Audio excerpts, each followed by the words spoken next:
Hi there, my name's Emma. I am co-founder of WeCanAccess, and I wanted to talk to you today about the biggest issue that we found at WeCanAccess when talking to people about disability and inclusion. One of our big problems is that people don't seem to think that accessibility has anything really to do with them.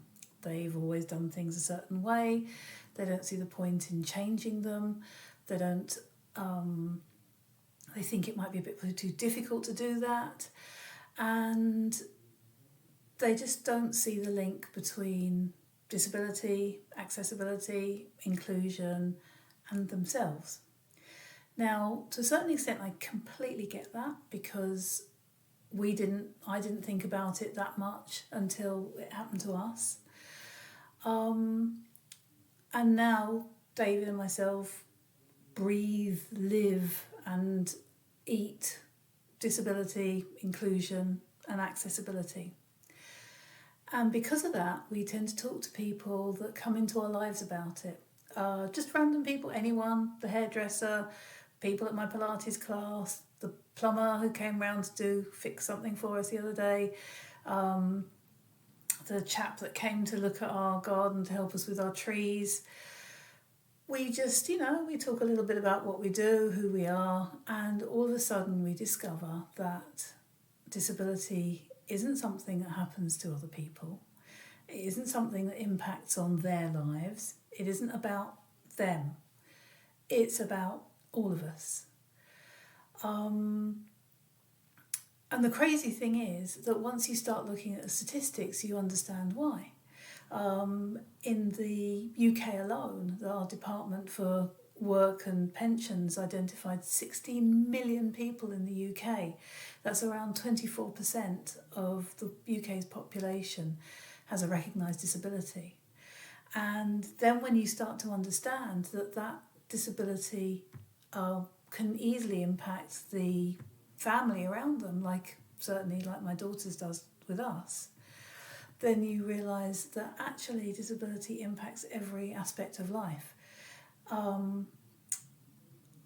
But the crazy thing is that we still have to push government to build new accessible houses. We are still having to lobby for important announcements to be made with sign language interpreters standard. We're still having to fight for local authorities to provide adequate or suitable provisions, diverse enough provisions for our children. We're still having to plan journeys to avoid certain places and modes of transport that we can't access.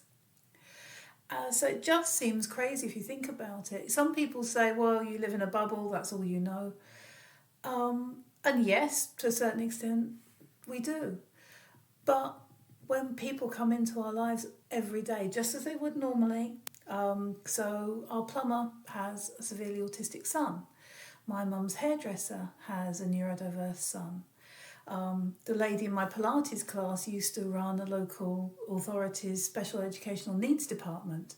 Our postman had a collapsed lung recently. We've just moved house and one of our new neighbours, her son goes to a special school. So it's not like we're going out especially with a big banner saying, hello, have you got disability, come and talk to us. These are people that we come across in everyday life, and once you start talking to people you realise how it impacts on everybody's life, how accessibility impacts on everyone's life. And some of the reasons, people don't necessarily want to talk about it, but a lot of that is due to the stigma carried, certainly in some communities it's huge. So my mum's hairdresser, in her community, they don't discuss things. And when I started talking to her about it, she was both relieved and just like, whew, I can talk about this safely. But also anxious. This wasn't something she was used to doing. And finding someone else to talk to was huge. So while things remain that way, we're not going to be having these conversations. We're not going to help people understand that disability, inclusion, accessibility are all things that impact people's day-to-day lives. And when you consider how wide it is, we've got to ask the questions, why aren't we just talking about it? Why aren't we automatically putting it into the design of our houses? Why aren't we automatically putting it into the design of our businesses? And even hospitals and places, health centres, they're not always as accessible. They might, the acoustics might be wrong. There might not be a quiet place to sit down. There's all sorts of things that you need to look at. And we need to start talking about this honestly and, more importantly, acting on it. Thank you for listening to me. I'd be interested to know what you think. Please comment on it below, and I look forward to speaking to you again soon. Bye.